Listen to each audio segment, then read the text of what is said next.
জাতীয় পতাকাবাহী সংস্থা বিমান বাংলাদেশ এয়ারলাইন্সের বহরে যুক্ত হচ্ছে ইউরোপীয় উড়োজাহাজ নির্মাতা প্রতিষ্ঠান এয়ারবাসের 10টি নতুন উড়োজাহাজ। আগামী 31 আগস্টের মধ্যে এয়ারবাসের সঙ্গে চূড়ান্ত ক্রয় চুক্তি সই করার পরিকল্পনা রয়েছে সরকারের। নতুন উড়োজাহাজগুলো 2031 সাল থেকে ধাপে ধাপে বিমানের বহরে যুক্ত হবে। এই চুক্তির মাধ্যমে প্রথমবারের মতো বিমান বাংলাদেশ এয়ারলাইন্স বোয়িং ও এয়ারবাস 2 নির্মাতার উড়োজাহাজ নিয়ে মিশ্র বহর পরিচালনা করবে।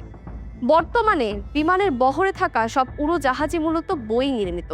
বেসামরিক বিমান পরিবহন ও পর্যটন মন্ত্রী আফরোজা খানম রিতা জানিয়েছেন, বিমানকে ধীরে ধীরে মিশ্র বহরে রূপান্তরের নীতিগত সিদ্ধান্ত নেওয়া হয়েছে। এতে ভবিষ্যতে উড়োজাহাজ সংগ্রহে প্রতিযোগিতা বাড়বে এবং একটি নির্দিষ্ট নির্মাতার উপর নির্ভরতা কমবে।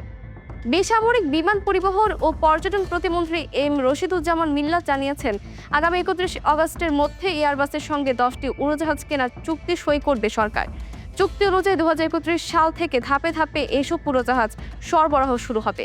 তিনি বলেন, উড়োজাহাজের দাম ও অন্যান্য শর্ত চুক্তি সম্পন্ন হওয়ার পর প্রকাশ করা হবে। জাতীয় স্বার্থ, বাণিজ্যিক প্রয়োজন এবং দীর্ঘমেয়াদী পরিচালনার সক্ষমতা বিবেচনা করেই এই সিদ্ধান্ত নেওয়া হয়েছে।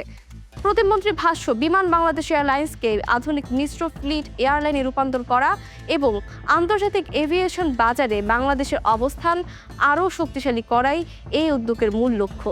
এতে ভবিষ্যতে উড়োজাহাজ সংগ্রহের বিকল্প বাড়বে এবং একটি মাত্র নির্মাতা প্রতিষ্ঠানের উপর নির্ভরতা কমবে। সূত্র জানায়, উড়োজাহাজ বিক্রির বাজারে কয়েক বছর ধরেই বাংলাদেশের জন্য প্রতিযোগিতা রয়েছে যুক্তরাষ্ট্রের বোয়িং ও ইউরোপের এয়ারবাস। সাম্প্রতিক সময়ে দুই প্রতিষ্ঠানের সঙ্গে আলোচনা শেষে এয়ারবাসের 10টি উড়োজাহাজ কেনার বিষয়ে নীতিগত ঐকমত্যে পৌঁছেছে সরকার। বর্তমানে বিমান বাংলাদেশ এয়ারলাইন্সের বহরে রয়েছে 19টি উড়োজাহাজ। নতুন 10টি যুক্ত হলে বহরের সংখ্যা বেড়ে দাঁড়াবে 29টিতে, যা বর্তমানে তুলনায় প্রায় 53% বেশি। এর আগে বোয়িং থেকে 14টি উড়োজাহাজ কেনার একটি প্রস্তাব নিয়েও আলোচনা চলছে। ওই উড়োজাহাজগুলো 2031 থেকে 2035 সালের মধ্যে সরবরাহ পাওয়ার কথা রয়েছে। তবে এয়ারবাসের 10টি উড়োজাহাজ কেনার সিদ্ধান্তটি আলাদা পরিকল্পনার অংশ বলে জানিয়েছে সংশ্লিষ্টরা।